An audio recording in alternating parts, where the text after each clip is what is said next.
balisa, ba't di ka kapiling?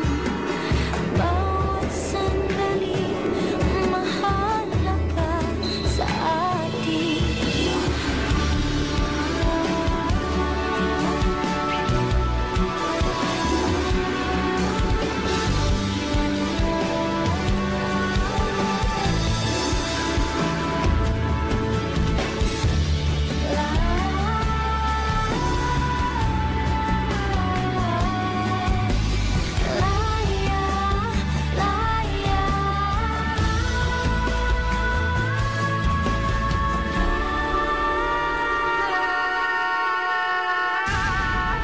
Nadala si Joseph. Ang balita pa nga din, tinulungan siya ni Adonis makatakas. Kung ganon, nandito pa si Adonis at si Josephine. Oo, pero bukas ko na sila hahanapin. Dahil hanapin ko muna si Kulas. Anong ginagawa niya dito? Dali, sundan mo! Mars, anong ginagawa mo dito? Si Josephine, naalagaan ang halimaw na sumugod sa inyo noon. Kailangan natin puntahan si Josephine. Kailangan may layo natin siya. Josephine? Anong kailangan niyo sa akin? Tumanda ka. Tapos ka.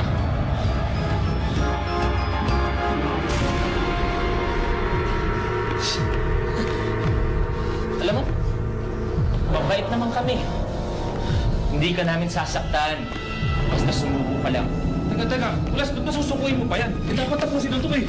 Bakit ako susuko? Wala akong ginawa. Kundi protektahan si Josephine.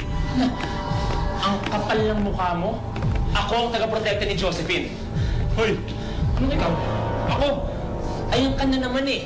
Eh sino ba kasama niya mula pagkabata? Bakit? Sino ang boyfriend? Ex-boyfriend.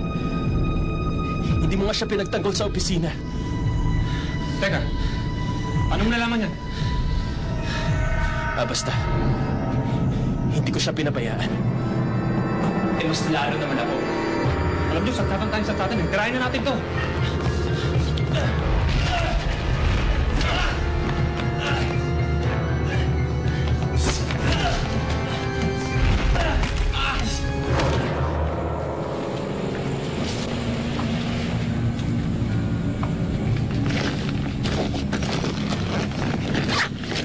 Naku, yung wallet ko.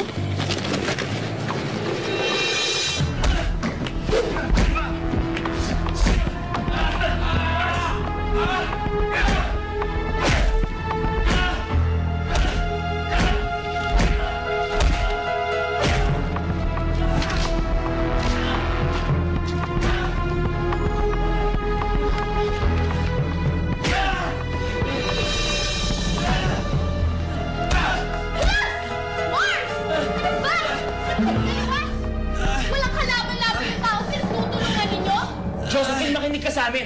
Hindi mo kilala yung halimaw na yan. Oo, alam ko yun, Kulas. Alam ko isa siyang kasamayan. Pero hindi yung dahilan para saktan niyo siya. Pinoprotektahan ka lang namin. O, sabihin niyo, pinangungunahan niyo ako. Hindi nga yung tao. Hindi naman siya makalaban-laban eh. Hindi nga makasayo ng sarili niya. Manloloko mga kasamyan. Nanglirin lang sila. O, sige. Sabihin natin ganun. Sobra-sobra naman ang effort niya sa paglilinlan niya para sa akin. Dahil kahit sariling buhay niya, handa niyang ibigay para lang sa